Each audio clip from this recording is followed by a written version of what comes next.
नमस्कार, ये आकाशवाणी शिमला है। अब आप राजकुमारी चंदेल से प्रादेशिक समाचार सुनिए। प्रधानमंत्री नरेंद्र मोदी ने आज नई दिल्ली में कर्तव्य पथ पर कर्तव्य भवन 3 का उद्घाटन किया। प्रधानमंत्री ने नए भवन का निरीक्षण किया और उसकी विशेषताओं के बारे में जानकारी ली। ये भवन व्यापक परिवर्तन के सेंट्रल विस्टा परियोजना का हिस्सा है। ये आगामी साझा केंद्रीय सचिवालय के कई भवनों में से पहला भवन है।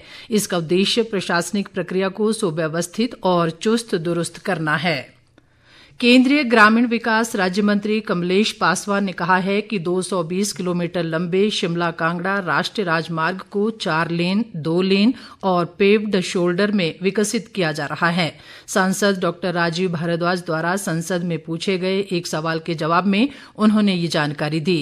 केंद्रीय मंत्री ने बताया कि इस राष्ट्रीय राजमार्ग में शिमला से शालाघाट के बीच 31.5 किलोमीटर लंबे 4 लेन मार्ग की विस्तृत परियोजना रिपोर्ट के आधार पर लेन की आकृति इम्प्रूवमेंट की जाएगी।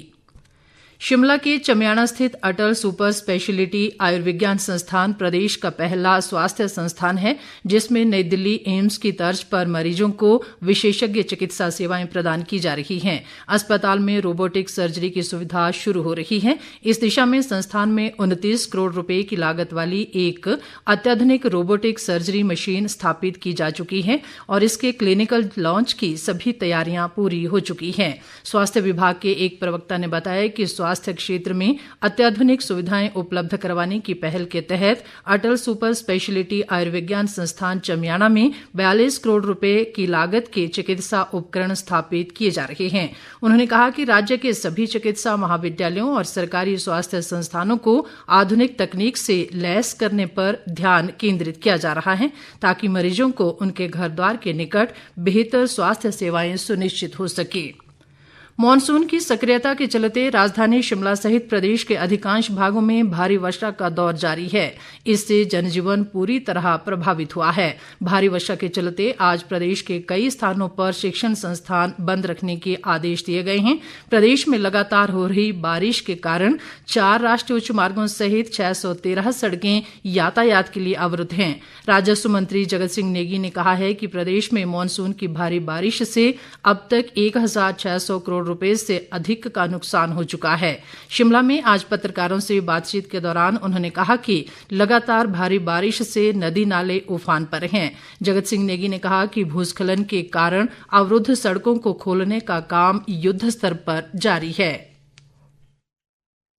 पिछले कल से बहुत ज्यादा बारिश पूरे प्रदेश के विभिन्न स्थानों पे और इससे काफी नुकसान भी हुआ है। विशेषकर अगर आप संपर्क सड़कों की बात करें, करीब आज की अभी सुबह तक कोई 613 लिंक रोड्स और 4 नेशनल हाईवे इस समय पूर्णतः बाधित है। पर इन सभी पे युद्ध स्तर पे कार्य भी चला है। साथ में हमारे बिजली की सप्लाई है, इस 2 दिन के अंदर 91 DTR आज बाधित है और पेयजल योजनाएं 265 के करीब है।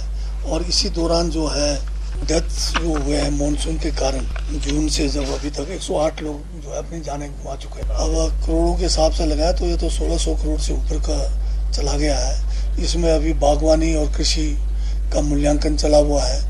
लोगों के अपने कृषि योग्य या बागवानी योग्य भूमि बह गए हैं वो अलग से है। उन सबका मूल्यांकन किया जा रहा है। इस बीच मौसम विभाग ने आगामी 24 घंटों के दौरान राज्य के अधिकतर स्थानों पर बारिश का क्रम जारी रहने की संभावना जताई है। किन्नौर जिला के तांगलिंग क्षेत्र में किन्नर कैलाशी यात्रा मार्ग पर बादल फटने से ट्रैक का बड़ा हिस्सा बह गया और हजारों यात्री फंस गए थे।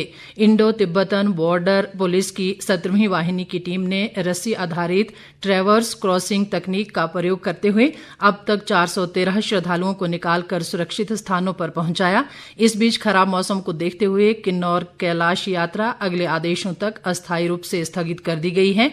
कल्पा के SDM अमित कलथाइक ने लोगों से प्रशासन द्वारा जारी दिशा निर्देशों की अनुपालना करने की अपील की है।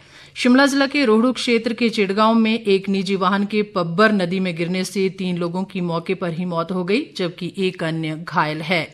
इसी के साथ ये समाचार बुलेटिन समाप्त हुआ। हमारा अगला बुलेटिन आप सुन सकते हैं सायं 6 बजे। नमस्कार।